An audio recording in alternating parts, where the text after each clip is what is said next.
On today's episode, I interview attendees at a local event in Tacoma, Washington. To see what I discover, stay tuned for this episode of...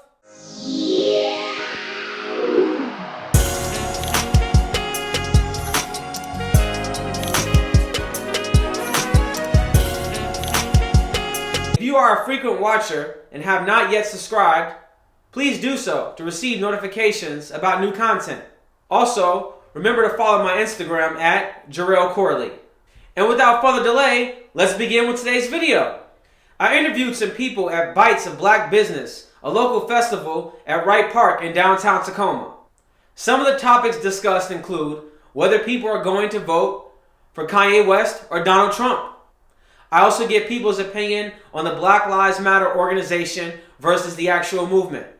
Some other subjects briefly touched on include third-party candidates, self-reliance, and how to make our political system work for the people. Now, let's hear from the attendees. Who are you voting for, Kanye West or Donald Trump? If you had to vote for them too. If you had to vote for either one of them, who would you vote for? Oh my god, for sure Kanye. Probably, yeah, Kanye. I mean, he's crazy. Hey, look, get the mic, get the mic. I feel their pain. If this is what it comes to, our system must be broken, right? Donald Trump or Kanye West? This young lady didn't even feel comfortable clearly stating who she was voting for. Your choices are Kanye West or Donald Trump. Well, I mean, I would vote for Trump. You voting for Trump? Okay. Like just in general or between him or Kanye? Just in general. Would you vote for Donald Trump or Kanye West? I wouldn't vote for either one. Who you guys gonna vote for, Kanye West or Donald Trump? So, Donnie or Kanye? Who you vote for?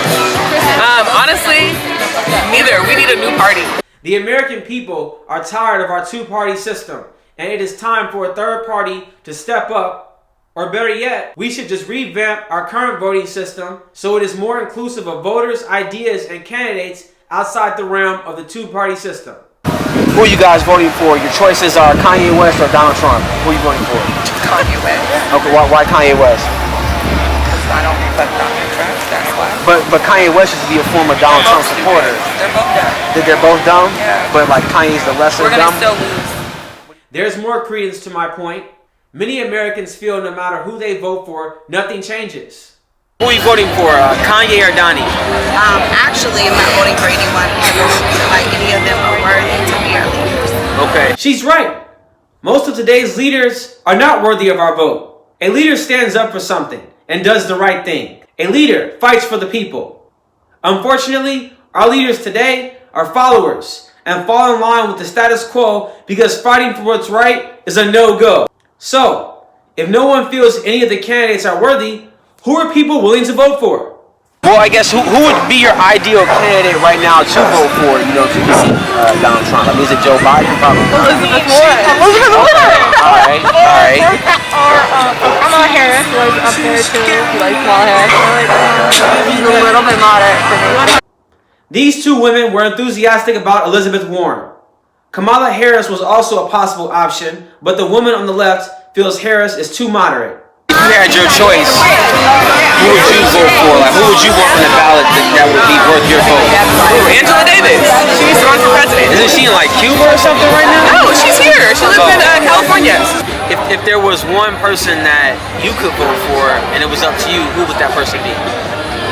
I'm not sure at this moment because I'd have to see a lot of people stand up. I don't know. I'm seeing some great leaders, but you gotta do research. So that's something I need to do. That makes sense. I can agree with this sentiment, as what is the point of voting if your vote does not really matter? Apathy is the norm, and what is our country to do if people are not inclined to vote? Brian Wilmack brings up a great point of self-reliance and understanding the personal responsibility we have as individuals to help ourselves. You are the president of your house, your family. Your wife is the first lady. That's who you should be voting for. You should be running your house. Never mind how the world is being ran. Run your house accordingly. If you can't run your house accordingly, how the hell is you gonna vote for somebody else to help you run your house accordingly? We can't. It's a no-brainer. Start voting for yourself. Raise yourself up. If we cannot help ourselves, how will others help us? This is a great message for all people, and we must realize that we, as individuals, have much more power than we believe ourselves to have. So before you vote for someone else, vote for yourself. Now, I'd like to switch gears and focus on a much contentious issue, the Black Lives Matter organization. Many of you may or may not know, there is indeed a difference between the actual movement and the organization itself. I personally stand behind the movement and think equal treatment under the eyes of the law is a cause worth fighting for. However, I am wary of the Black Lives Matter organization and its sponsors, but we'll leave that discussion for another time. In the meantime, please listen to what those I interviewed had to say. How do you feel about the Black Lives Matter movement? I mean, honestly, I'm not really with it. I mean, if you dig into it, it's supported by George Soros. Okay. You gotta understand who's the real big people that are back pushing this, yeah. These movements. You know, makes sense. It's not in our business. Unfortunately, we couldn't hear too much of what this participant was saying, but if you listen closely, he mentioned the name of George Soros, a billionaire mega donor who influences our society to his liking. Point taken. If you want to see where the heart of an organization lies, follow the money to see whom it's tied. How do you feel about the Black Lives Matter movement? That's what I want, man. I don't. Real opinion.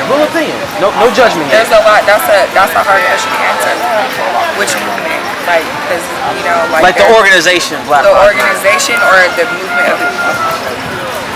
Because some of the things that like the organization, that's not Black Lives. That's not. There's different only ones. Like the main one. That's white people.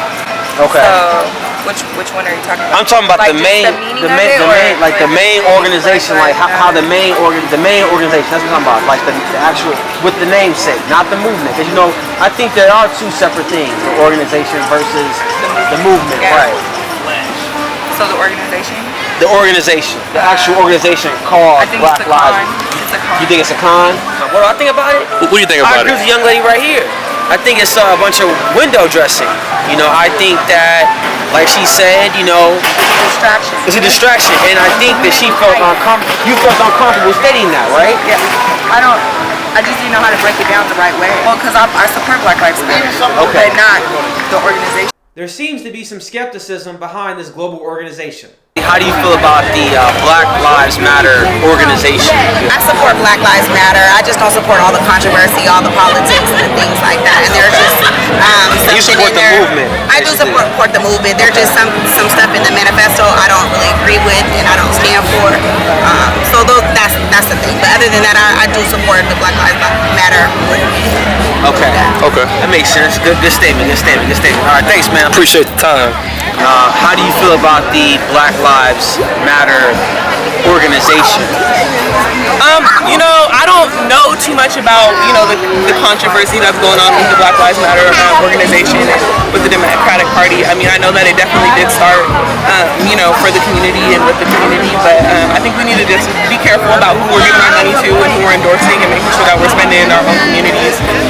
Because a lot of times people let Democrats, Republicans will try to hijack our movements, and we can't let that happen. We have to look at who is heading the organization and whether the co-founders listed on the website are actually calling the shots or taking orders from a group of shadowy figures behind the scenes. If this indeed is the case, we need to be wary of outside influencers hijacking grassroots movements in an attempt to manipulate sedentary behavior. Like everything else in politics, BLM has its upsides and downsides. However, I also believe the intentions of the founders were in the right place, but unfortunately, I also believe influencers such as George Soros got a hold of the founders and turned the organization into an extension of the Democratic Party with the purpose of reinforcing the voting habits of the black community. Furthermore, I believe they are using this organization to further discredit the black community in the eyes of some. This point of view does not mean we should discount the movement and the fight for justice. It just means we need to be wary of who we align ourselves with as we set out to create the change we seek. With that being said, who should the black community rally behind? Is it Donald Trump? Most likely not. But let's hear how these fine folks feel about our 45th Commander-in-Chief. Okay, why do you support Trump? Just because of the financial system that we're going through and the currency crisis that the world's experiencing, we're gonna need a business-minded. Yeah, we're gonna need a president that has more inclination towards keeping our market up, whether we like it or not. And like our best interest at hand, basically, is what you're saying. Yeah. Okay. Yeah, our best interest is to keep the credit flowing. Okay. If credit stops in this country, everybody be for brutal. Everybody be up for brutal. That makes sense. These are some great points being brought up, especially regarding the ongoing global financial crisis. But I won't speak too much on this, and a quote from our friend Noam Chomsky will help you understand why. People not only don't know what's happening to them, they don't even know they don't know. That makes sense. That makes sense. In your opinion, do you think Donald Trump has done more to hurt or help the black community? I would say hurt the black community just because of his rhetoric. Okay. So I mean, just in the terms of what he says, you know, it puts a negative light on one, us, and then two, it kind of gives credence to, gives strength to the other people, racist or those type people. So it gives them a backing because someone that looks like them in a high office is talking like they want to talk. Whether or not if that's actually his position or his point, but before Donald Trump was you gotta understand, Donald Trump has done business with a lot of black people. So it's hard to sit and just call them racist. I mean, we're all products of our environment. These are products of this time. Okay. So I mean, you gotta look at that in that kind of light. Makes sense. What about some of his policies? Are you familiar with some of his policies you think may have been positive for the black community or no? No policy outcome positive for the black community. Objectively speaking, President Trump's rhetoric is not useful in uniting us as a country. However, two wrongs don't make a right, and we need to understand the media has failed to shine light on some of his accomplishments one could argue are a win for minority communities. Firstly, Donald Trump signed the First Step Act, a criminal justice reform law that pushes back some of the harsh sentencing provisions under a 1994 crime bill pushed by Democrats, most notably Bill Clinton and Joe Biden. President Trump also signed a bipartisan bill granting historically black colleges and universities $250 million annually. Lastly, black unemployment is at a 60-year low under this administration's policies. Why do you feel that way? First of all, Donald Trump is a racist. He's immoral.